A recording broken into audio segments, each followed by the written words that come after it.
বিরতির পর স্বাগত। চলছে ক্রিকেট মরশুম, আর ক্রিকেট মরশুমে ইতিমধ্যে ভারত বনাম ইংল্যান্ডের ম্যাচ হতে যাচ্ছে এবং ঘরের মাঠে ইংল্যান্ডের বিরুদ্ধে তৃতীয় ম্যাচে খেলছে না বিরাট কোহলি। চোটের জন্য দলের বাইরে গেলেন শ্রেয়াস আইয়ার, চোট সারিয়ে দলে ফিরছেন কেএল রাহুল। সেই বিষয় নিয়ে আমি বিস্তারিত জানবো। টেলিফোন লাইনে রয়েছে ক্রীড়া সাংবাদিক বিপ্লব চন্দ্র। বিপ্লব দা, ঘরের মাঠে ইংল্যান্ডের বিরুদ্ধে যে তৃতীয় ম্যাচ অনুষ্ঠিত হচ্ছে, সেখানে বিরাট কোহলি থাকছে না। তো বিরাট কোহলির বদলে কাকে দলে আনা হতে পারে, কি খবর রয়েছে? মধ্যে কিন্তু গতকালকে কিন্তু টিম মিটিং বৈঠক হয়েছিল এবং সেখানে কিন্তু নির্বাচকরা এবং ভারতীয় দলের কোচ থেকে শুরু করে ম্যানেজাররা প্রত্যেকেই বৈঠকে যোগ দেয় এবং সেখানে কিন্তু বৈঠকে যোগ দিয়েছিল বিরাট কোহলি।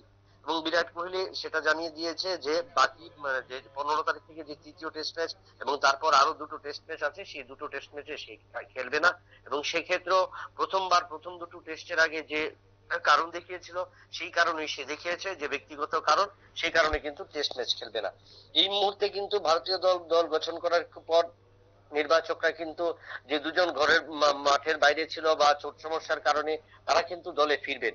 তো সেক্ষেত্রে বোঝা যায় যেহেতু বিরাটের একটা ঘাটতি রয়েছে, সেক্ষেত্রে মিডল অর্ডার ব্যাটসম্যানরা অনেকটাই ফ্লপ করছে ভারতীয় দলে। তো সেই জায়গায় নতুন করে কাকে নেওয়া হবে সেটা কিন্তু এখনো পরিষ্কার করে জানায়নি। তবে বেস্ট 11 ঘোষণা করার ক্ষেত্রে আগামী কালকে এবং পরশুদিন দুদিন সময় রয়েছে ভারতীয় দলের নির্বাচকদের কাছে এবং সেই ক্ষেত্রে যাদেরকে নিয়ে প্রথম 15তে যাদের রাখবে এবং সেখান থেকে কোন 11 জনকে তারা বাছাই করবে, এটা নিয়ে কিন্তু একটা রীতিমতো পরিকল্পনা রয়েছে। তো তার পাশাপাশি আমরা দেখলাম তুমি যে কথাটা বললে যে দুজনকে নতুন সুস্থ হয়ে মাঠে ফিরছে, তারা অটোমেটিকলি যদি মাঠে ফিরে যায় বা 22 গজে ফিরে যায় তাহলে কিন্তু ইংল্যান্ডের বিরুদ্ধে কিন্তু এই যে তৃতীয় টেস্ট অনেকটাই কিন্তু গুরুত্বপূর্ণ থাকবে বা অনেকটাই কিন্তু চাপ মুক্ত হতে থাকবে।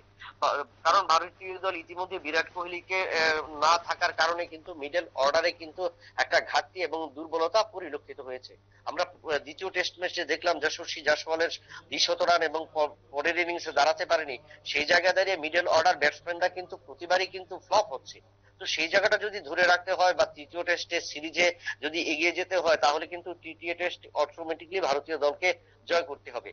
তো সেখানে এই উইকেট দেখার পর সিদ্ধান্ত নেওয়া হবে সেখানে পেস বোলিং এর উইকেট থাকবে না ফাস্ট বোলিং এর, এবং কোন জায়গাটায় সবচেয়ে বেশি সুবিধা পাবে। যেহেতু ভারতীয় মাঠেই খেলা, তো সেক্ষেত্রে আয়োজক দেশ এবং আয়োজক দল পাশাপাশি হোম গ্রাউন্ড থাকার কারণে ক্রিকেটারদের ফেসিলিটি থাকার একটা সুযোগ থাকে এবং সেই জায়গাতেই যদি ক্রিকেটাররা এখন উইকেট দেখে সিদ্ধান্ত নেয় এবং তারপর কিন্তু একটা সমস্যা থাকে টস, এবং দ্বিতীয় ক্ষেত্রে যেটা উইকেটের উপর ডিপেন্ড করে বোলার এবং ব্যাটসম্যান নিয়োগ করা হবে।